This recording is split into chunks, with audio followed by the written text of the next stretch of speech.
Have you ever wondered why a woman can feel deeply attracted to her partner, feel safe and loved, and still have difficulty reaching orgasm during sex? Here's something many couples never learn. For a large number of women, penetration alone is simply not the most reliable path to orgasm. And that doesn't mean anything is wrong with her, her partner, or the relationship. Research on female sexual response points to something much more practical. The angle of the body, the consistency of stimulation, clitoral contact, relaxation, blood flow, and communication can all influence sexual satisfaction. In other words, sometimes the answer isn't try harder. It may simply be change the position, change the angle, slow down, and pay attention to what her body is actually telling you. Today, we're breaking down 5 positions that may help increase comfort, stimulation, and the likelihood of orgasm, plus a few simple adjustments that many couples overlook. And stay until the end, because the most important technique has nothing to do with position at all. We'll also discuss why these positions may work, common mistakes couples make, and several small adjustments that can make a surprisingly big difference. Let's start with number 5. Woman on top, face to face. This is a position many couples already know, but one of its biggest advantages is often overlooked. The woman is able to control the movement. That means she can adjust the angle, pace, depth, and rhythm according to what feels comfortable and pleasurable for her, and that control can be extremely important. Every woman's anatomy is different. What feels good for one woman may feel uncomfortable or ineffective for another. So instead of the other partner having to guess what works, the woman can make small adjustments herself. She can move forward or backward, change the angle of her pelvis, slow down, or use gentle rocking movements. And for many women, that consistency matters more than speed. There's another reason this position can be useful. It can make it easier to combine penetration with external clitoral stimulation. The clitoris is not simply the small external structure that most people see. It's a much larger internal network of erectile tissue and nerves. Because of that, stimulation around the clitoral area can play an important role in sexual pleasure and orgasm. This is one reason penetration alone doesn't work equally well for every woman. Another advantage of the face-to-face position is emotional connection. Partners can maintain eye contact, kiss, communicate, and observe each other's reactions. That matters because sexual arousal isn't purely physical. The brain plays a major role. If someone feels anxious, distracted, pressured, or worried about performance, it can become much harder to stay mentally engaged. So don't treat this position like a race. Instead, focus on comfort and communication. Gentle rocking movements may be more comfortable than rapid thrusting. Ask what feels good. Pay attention to changes in breathing and body movement. And remember, the goal isn't to perform perfectly. The goal is to discover what works for both people. Number 4. Modified missionary with hip support. Now let's talk about a position that's extremely familiar to most couples, missionary. But we're going to make one simple adjustment. Place a small, comfortable pillow or cushion underneath the woman's hips. This slightly changes the pelvic angle, and even a small change in angle can alter where pressure and contact are felt. For some women, that may make stimulation around the clitoral area more consistent. It can also change the sensation of penetration without requiring greater depth or force. And that's an important distinction. More penetration doesn't automatically mean more pleasure. Sometimes a better angle is more useful than greater intensity. The pillow can also provide another practical benefit. It may make the position more comfortable by supporting the pelvis and reducing unnecessary strain. But the pillow shouldn't be so large that it creates discomfort. Start with a small amount of elevation and adjust from there. This is where communication becomes important. Instead of assuming the position feels better, ask, is this angle comfortable? Would you like the pillow higher or lower? Should we slow down? These simple questions can completely change the experience because they replace guessing with feedback. And again, gentle, controlled movement may be more useful than rapid movement. For many women, maintaining consistent contact is more important than constantly changing the movement. So think less about intensity and more about continuity. A small adjustment in pelvic angle can sometimes make a bigger difference than switching to a completely different position. Number 3, the Coital Alignment Technique. Now we come to a technique that deserves special attention. It's called the Coital Alignment Technique, or CAT. At first glance, it may look similar to missionary, but the body positioning is slightly different. Instead of emphasizing deep thrusting, the partners position their bodies so that there can be more continuous contact around the pubic and clitoral region. The movement also changes. Rather than fast back-and-forth thrusting, the focus is more on controlled rocking. That distinction is important. When movement is extremely fast or forceful, contact can repeatedly break and restart. With a rocking motion, partners may be able to maintain more consistent pressure. For women who respond strongly to steady stimulation, that can potentially be helpful. The CAT technique also encourages both partners to work together. Small changes in body position can influence where pressure is felt, so you may need to adjust slightly, move a little higher, change the pelvic angle, reduce the movement, try a slower rhythm, and pay attention to the response. Don't expect it to feel perfect immediately. Like any new approach to intimacy, it can take experimentation, and there's no requirement to make it work. If it doesn't feel comfortable, stop and try something else. The most important principle is that both partners should feel comfortable and willing. The goal isn't to copy something from a video, it's to understand your own bodies. Number 2, sitting face-to-face. The fourth position is the sitting face-to-face position. This one focuses less on intensity and more on closeness. Both partners sit facing one another, keeping their bodies close together. Depending on comfort and flexibility, the legs can be positioned around one another. One of the biggest advantages here is the amount of physical and emotional connection. You're close enough to maintain eye contact. You can kiss, you can talk, and you can immediately notice changes in your partner's breathing or body language. This can be especially useful for couples who find that emotional connection strongly affects arousal. The movement can also be slower. Instead of trying to create maximum intensity, experiment with gentle rocking or circular movements. This allows both partners to stay synchronized, and synchronization can make intimacy feel less like a physical routine and more like something you're experiencing together. There's also another benefit. Because the movement is often slower, it's easier to communicate. You don't have to shout over movement or wait until afterward to discuss what happened. You can make small adjustments in real time. More like that, slower, stay there, that's comfortable. Simple feedback like this can be far more useful than trying to memorize a complicated technique, and that's a theme you'll hear throughout this entire video. There isn't one magic position.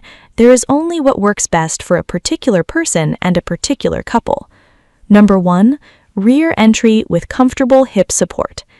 Now let's discuss the bonus position.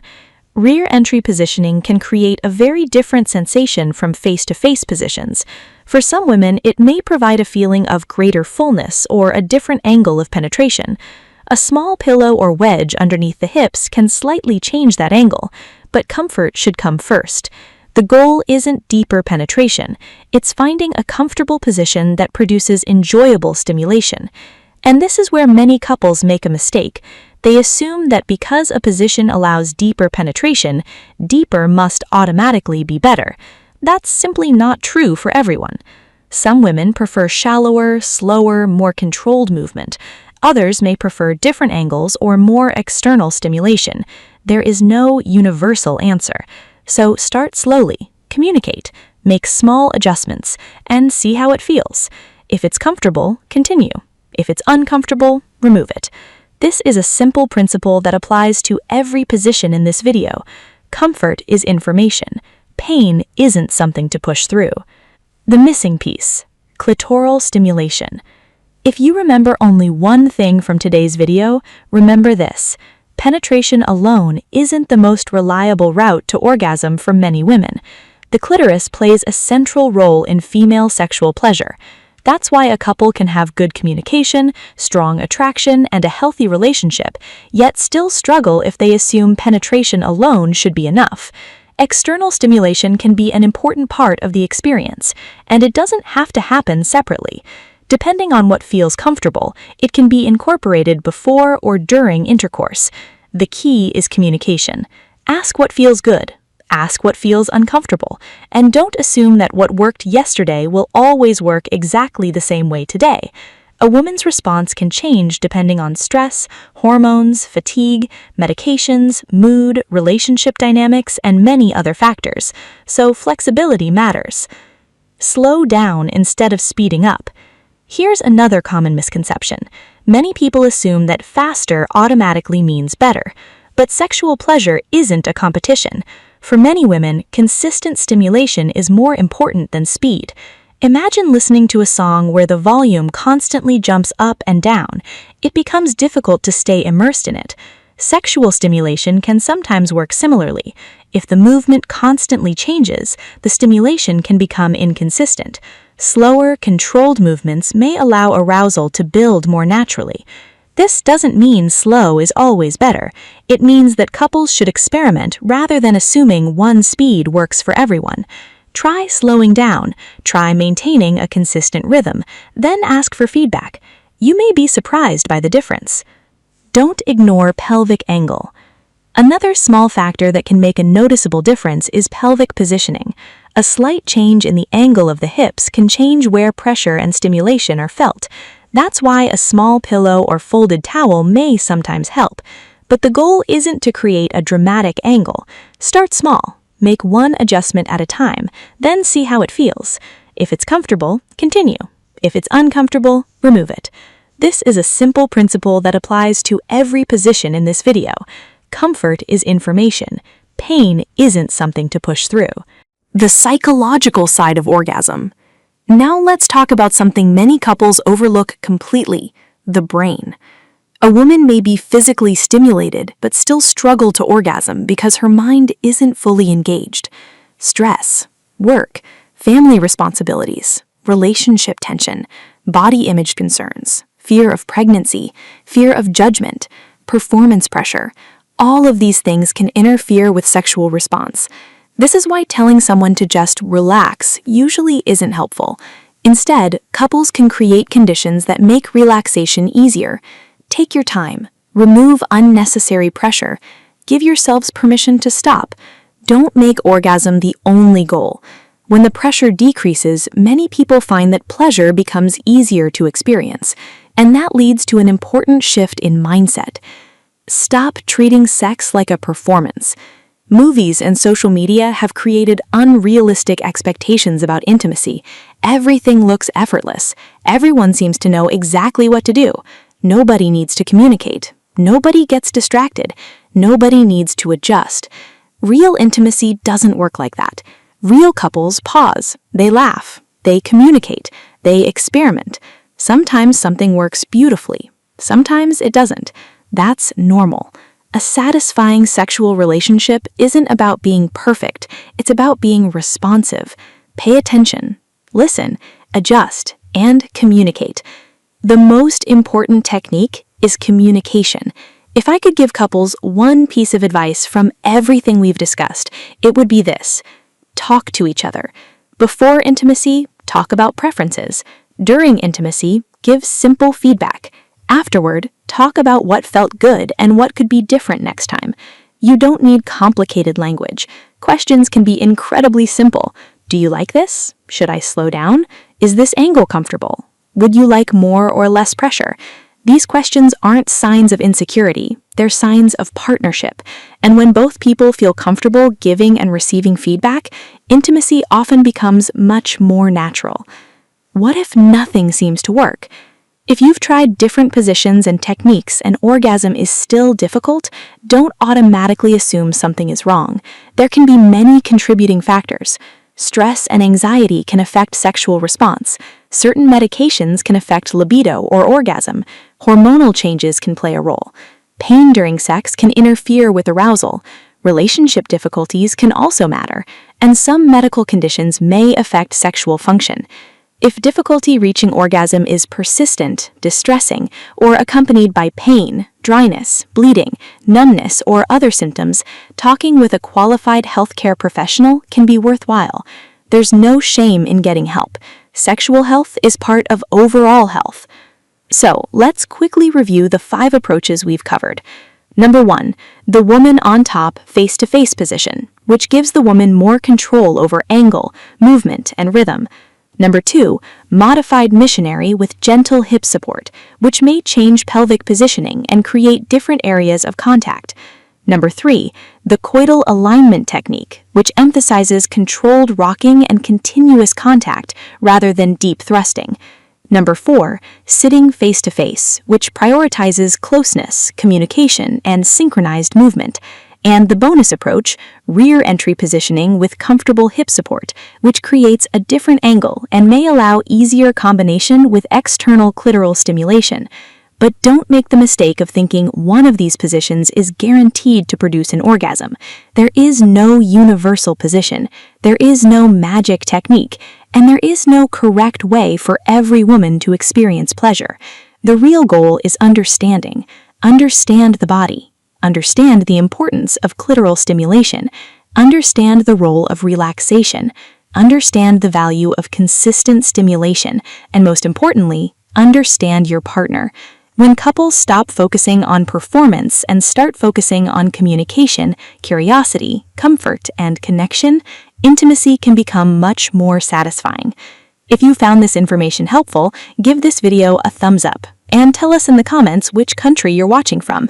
If you enjoy evidence-based information about sexual health, relationships, wellness, and the science behind the human body, subscribe for more. And remember, there is no perfect position. There's only what works comfortably and consensually for both partners. Take care of yourself, communicate openly, and keep learning together.